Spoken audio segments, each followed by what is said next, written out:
How's everybody doing? Thought I'd do a video from outside today. Some of you have been asking as to what some of the Occupy activities are here in this neck of the woods. Behind me today is just a small gathering. It's kind of a teach-in, even though they plan on moving this event indoors starting this Monday, but it's a chance for people to come and get themselves educated on the issues that Occupy and other groups are directly confronting.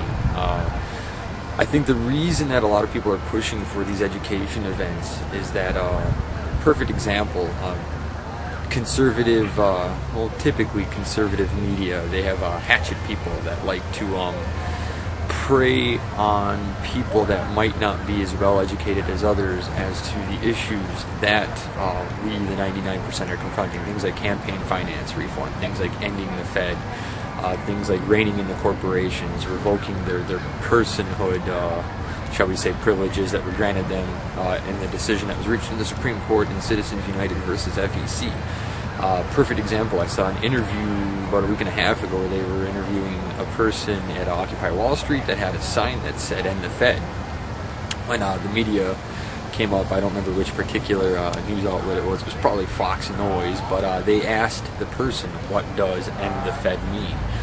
And the person began to describe the Federal Reserve, describing the Federal Reserve as a federal institution, meaning that was part of the federal government, which couldn't be further from the truth. We all know that the Federal Reserve is a private institution that has the power to print our money, which seems and is fundamentally wrong.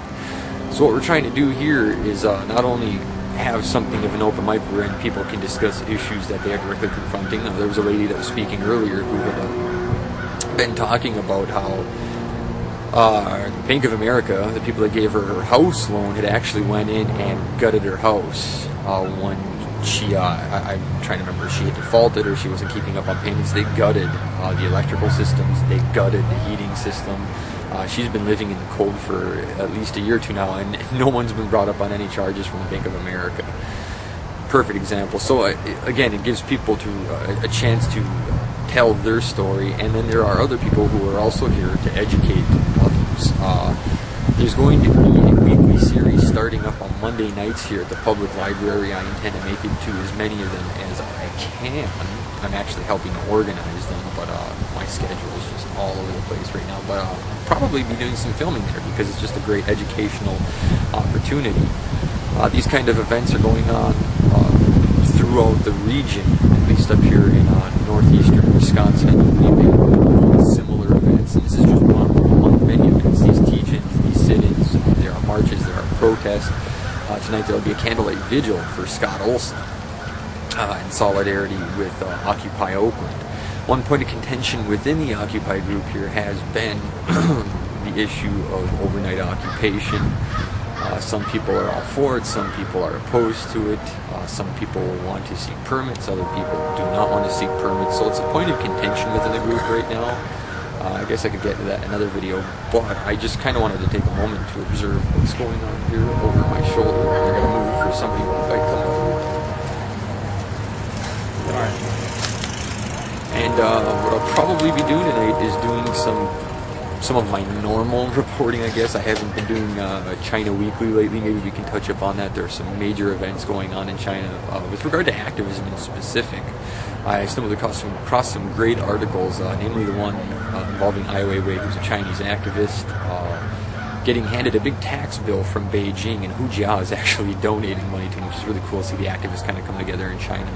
There was another self-immolation, too, in the Sichuan province, a Tibetan nun.